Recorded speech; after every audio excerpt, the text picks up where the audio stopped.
Yung mga katropa, no, titingnan natin yung sitwasyon dito, no, kasi hindi na-stranded po yung mga motor dito dahil wala na madaanan. Bali po kasi yung karsada. Bali dito po gumawa po sila ng access para makadaan yung mga motor, kasi ito po yung nangyari, no, sa ano niya, sa karsada, naputol po pala. Ayan, kaya yung mga malalaking sasakyan ay hindi, ewan ko kung pwede pang dumaan dito kasi ito gumagawa, kaya na-stranded po yung mga motor dito. Ayan sila na ano, kami po pala yan stranded kasi hindi kami makadaan dahil naayos pa yung dadaanan papuntang Kalatagan bayan.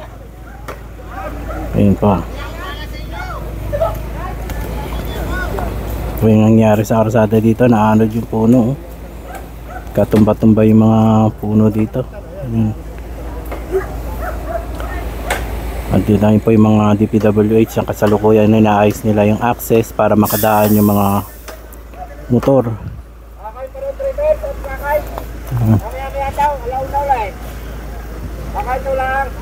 Kuya, mga anong oras po pwede daanan yan? Ha? Di may stock yung mga ano dito? Kaya nga, yung single pwede yung dumaan dyan kapag naayos na yan.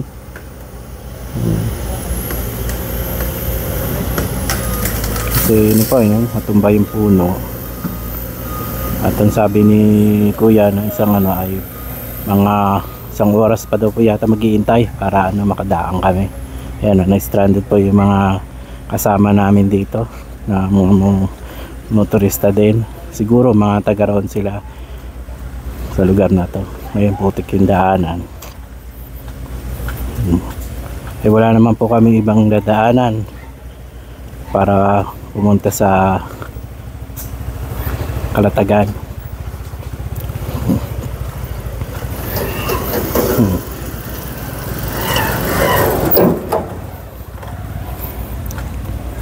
Medyo matatagalan pa raw.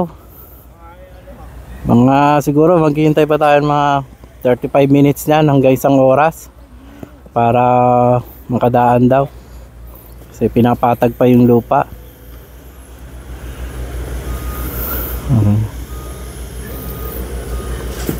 Kaya maghihintay po kami, no, para makalusot kami papuntang Kalatagan bayan at didiretso po kami ng Lemery. Parada yung mga motor dito at hindi po makatawid ang sasakyan. Yung mga malalaking sasakyan ay hindi makakadaan. Mga motor lang po ang pwedeng dumaan dito.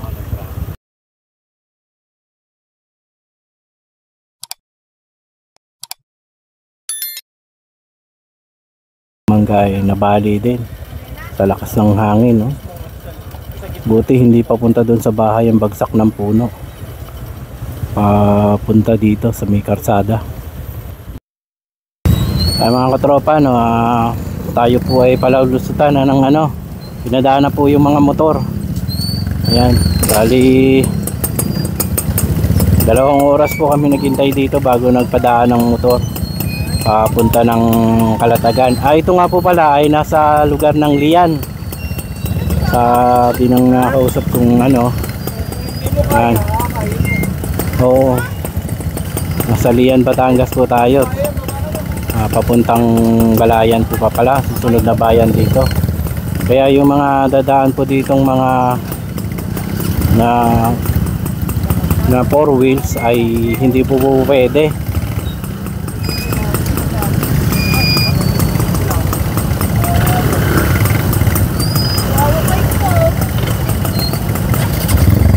Motor lang po ang pwedeng dumaan.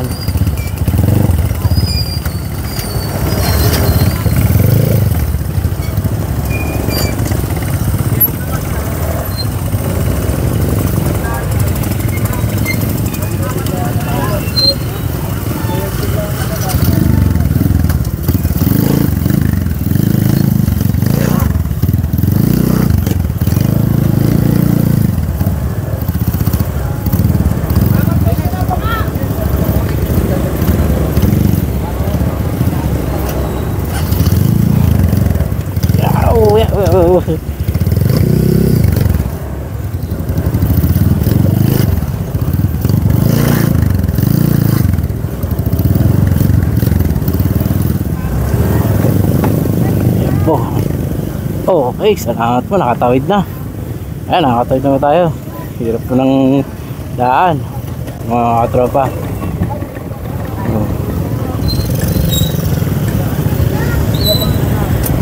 Ayan, diretso na po tayo. Kami po ay papuntang Balayan, Batangas naman mga katropa, para alamin ang sitwasyon doon. At habang kami ay papunta sa lugar na iyon, ay amin pong nadaanan din ang ganitong lugar.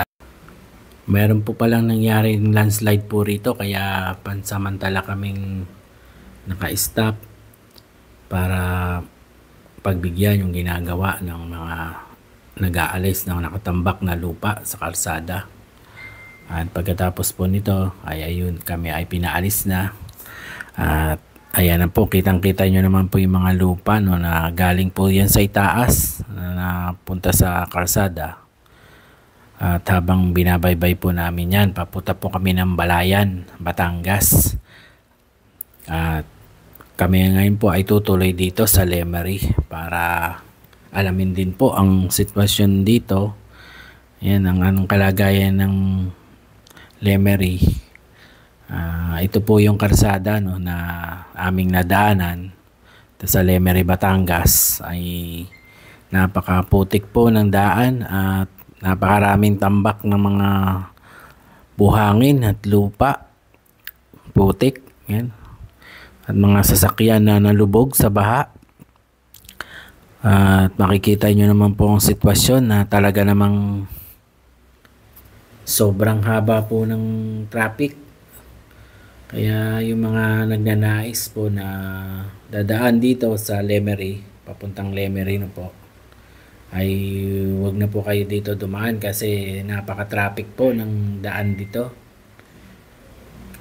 At napakahaba po ng traffic ng sasakyan.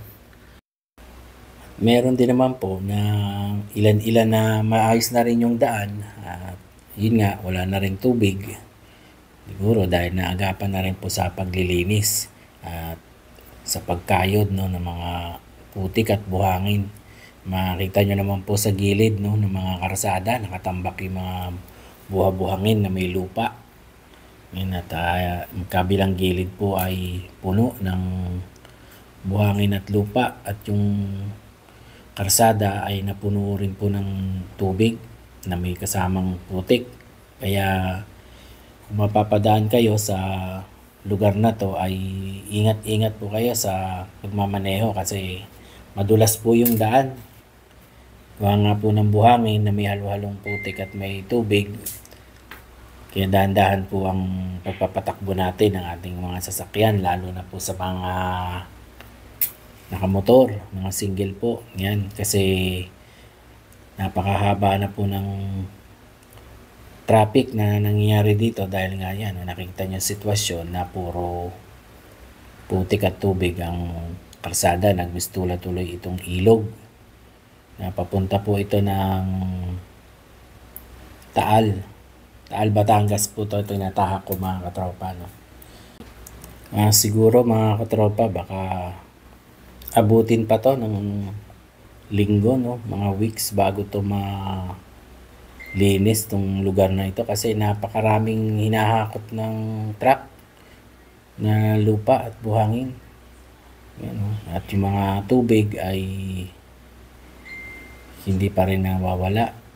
Mayroong area na may tubig at putik at nagkalubak-lubak po yung karsada.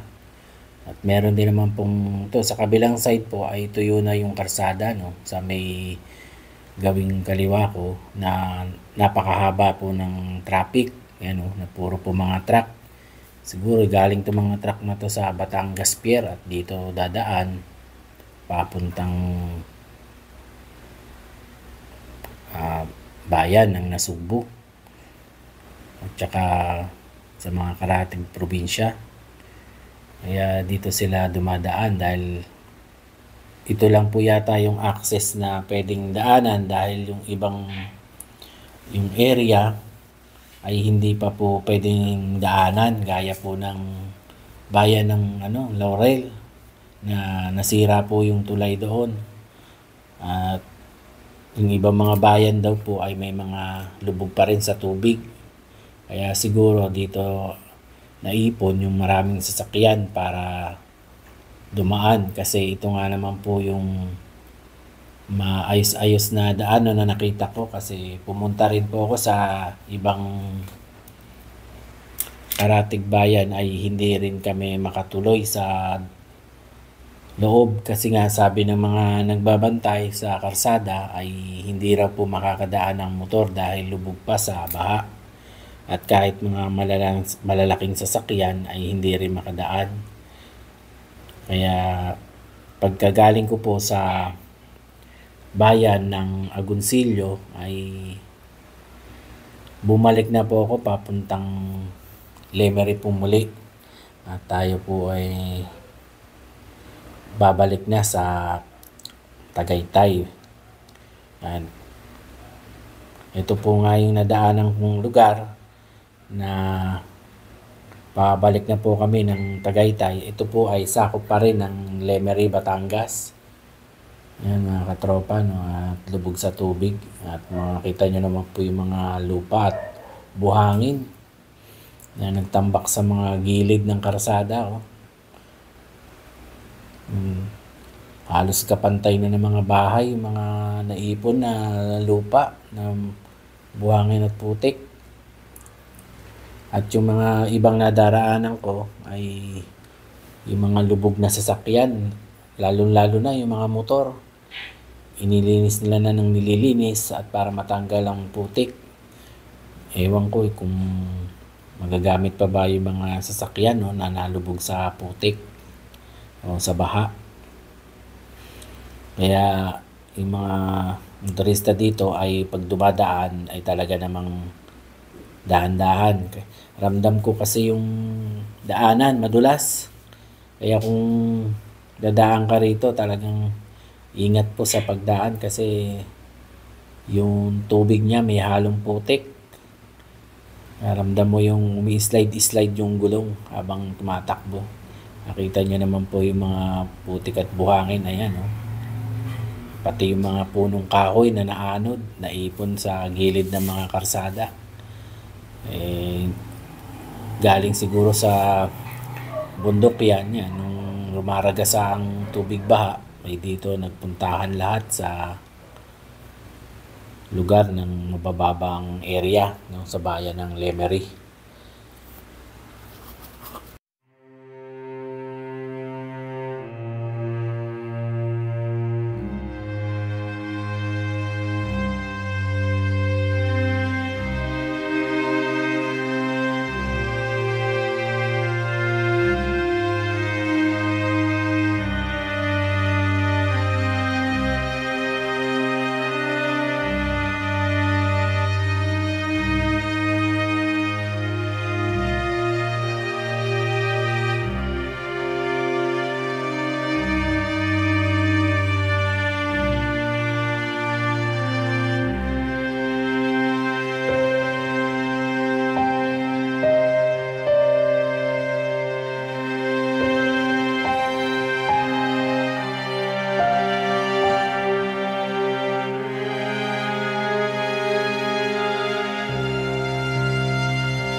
Yung mga katropa, oh, tingnan nyo yung nangyari na anod, yung mga kahoy. Yan. Yung kahoy po. Nagbistulang ilog itong tubuhan dito sa Batangas. Kung nangyari, yun po sila kuya, oh, naghahakot ng putik. Nililinis yung kanilang bahay. Nililinis yung bahay nila dahil lubog sa putik.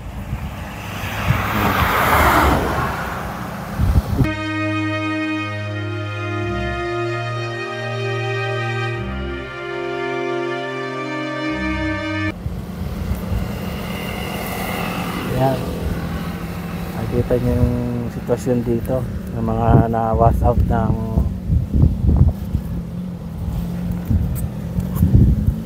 bagyo. Yan ang iniwan ni Christine.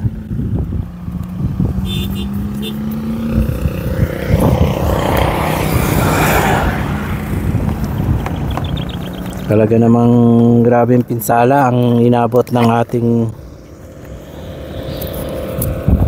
bansa dahil sa bagyong Christine. Pati ang gasolinahan ng mga katropa, talaga namang wash out, baliktad yung kanyang bubong. Oh, wala na mapapakinabangan sa gasolinahan na ito kundi i-renovate ulit. Ayan, kita naman ang bubong niya, tanggal sa lakas ng hangin.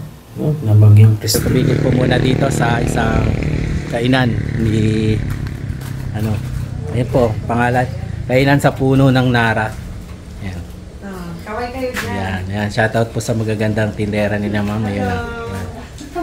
Po. At inabot na po kami ng gutom dito kasi hindi pa po kami kumakain.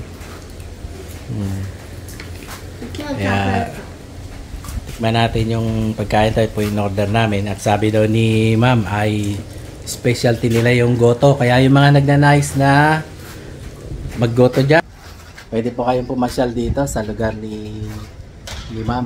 Ano pangalan niyo ma'am? Ma'am Ria. Yan, si Ma'am Ria. Kayo po yung may-ari. Kasi po yung may-ari ng gotoan dito na ang pangalan po ng kanilang karanderya ay kainan sa puno ng Nara.